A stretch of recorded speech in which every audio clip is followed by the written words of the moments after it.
നേതൃത്വത്തിൽ mother കപ്പലായ San ഫെർണാണ്ടോയ്ക്ക് വരവേൽപ്പ് നൽകുന്ന ചടങ്ങ് വിവാദത്തിലേക്ക് എത്തിയത് ചർച്ചയാവുകയാണ്.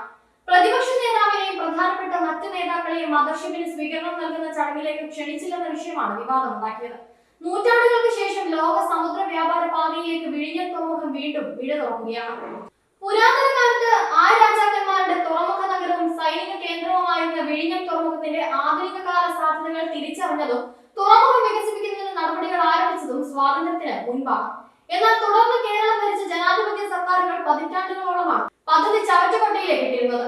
തുറമുഖം യാഥാർത്ഥ്യമായതോടെ അവകാശവാദങ്ങളുമായി ഓരോരുത്തർ രംഗത്തെത്തി. എന്നാൽ തുറമുഖം യാഥാർത്ഥ്യമായത് നരേന്ദ്രമോദി സർക്കാരിന്റെ ഇച്ഛാശക്തി ഒന്നുകൊണ്ട് മാത്രമാണെന്ന് അറിയാത്തവരല്ല കേരളീയർ. വിഴിഞ്ഞത്തിന്റെ ആധിപത്യത്തിന് വേണ്ടി ദക്ഷിണേന്ത്യയിലെ വിവിധ രാജാക്കന്മാർ നിരവധി പോരാട്ടങ്ങൾ നടത്തിയിട്ടുണ്ട്. 8-ാം നൂറ്റാണ്ടിലെ ഘോരയുദ്ധത്തിൽ ആയ രാജവംശം പാണ്ഡ്യന്മാരാൽ പരാജയപ്പെടുകയായിരുന്നു. വിഴിഞ്ഞത്തിന്റെ കുലഗുരുവായി കരുതപ്പെടേണ്ട പുരാതന ഗുഹാക്ഷേത്രം ചരിത്രത്തിന്റെ സാക്ഷിയായി നിർത്തുന്നു. 2006 ഒരു ഖനനത്തിൽ വിഴിഞ്ഞത്തെ ഒരു കോട്ടയുടെ അവശിഷ്ടങ്ങൾ കണ്ടെത്തിയിരുന്നു. 8-9 നൂറ്റാണ്ടിലേതാണ് ഇതെന്ന് വിശ്വസിക്കപ്പെടുന്നു. പിന്നീട് ധർമ്മരാജാവായ കാർത്തിക തിരുനാൾ രാമവർമ്മയുടെ ഭരണകാലത്ത് തിരുവിതാംകൂർ ദിവാനായിരുന്ന രാജാ കേശവദാസാണ് വിഴിഞ്ഞം തുറമുഖം നവീകരിച്ചത്. വിഴിഞ്ഞത്ത് ആധുനിക തുറമുഖം എന്ന ആശയം ആദ്യമായി മുന്നോട്ട് വെച്ചത് തിരുവിതാംകൂർ ദിവാനായിരിക്കെ CP രാമസ്വാമി അയ്യരായിരുന്നു. 1940-കളിൽ അദ്ദേഹം ഒരു സർവേ നടത്തുകയും ചെയ്തിരുന്നു. രാജകൽപ്പന പ്രകാരം ഒരു ബ്രിട്ടീഷ് എഞ്ചിനീയർ വിഴിഞ്ഞം കടലിനെയും തീരത്തെയും കുറിച്ച് പഠിക്കാൻ തിരുവിതാംകൂറെത്തി. അക്കാലത്ത് പൊതുമരാമത്ത് വകുപ്പിന് കീഴിൽ ഒരു എയർപോർട്ട് ഡിവിഷൻ ഉണ്ടായിരുന്നു. ആ വകുപ്പിന് കീഴിൽ വിഴിഞ്ഞം ഹാർബർ പ്രത്യേക വിഭാഗം 1946-ൽ സ്ഥാപിതമായി. സർവേ സംഘം നടത്തിയ പഠനങ്ങൾ ബ്രിട്ടനും അന്നത്തെ സർക്കാരിനും കൈമാറി. തിരുവിതാംകൂറും കൊച്ചിയും ലയിച്ചതോടെ ശ്രദ്ധ കൊച്ചി തുറമുഖത്തേക്ക് മാറി. അതോടെ വിഴിഞ്ഞം തുറമുഖ ഓഫീസ് പൂട്ടി.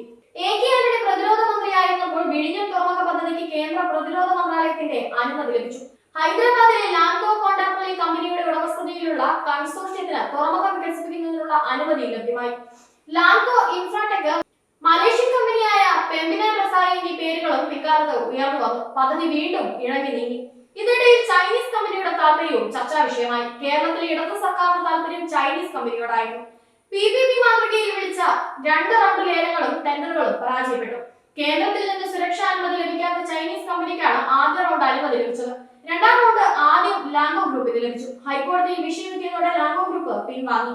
2015 ജൂൺ 10-ന് ചേർന്ന കേരള ക്യാബിനറ്റ് പദ്ധതി ഏക ലേലക്കാരായ അദാനി പോർട്സിനും കരാർ നൽകാൻ തീരുമാനിക്കുകയായിരുന്നു. നരേന്ദ്രമോദി സർക്കാർ അധികാരമേറ്റതോടെയാണ് വിഴിഞ്ഞം പദ്ധതിക്ക് പിന്നീട് പുതുജീവൻ വച്ചത്.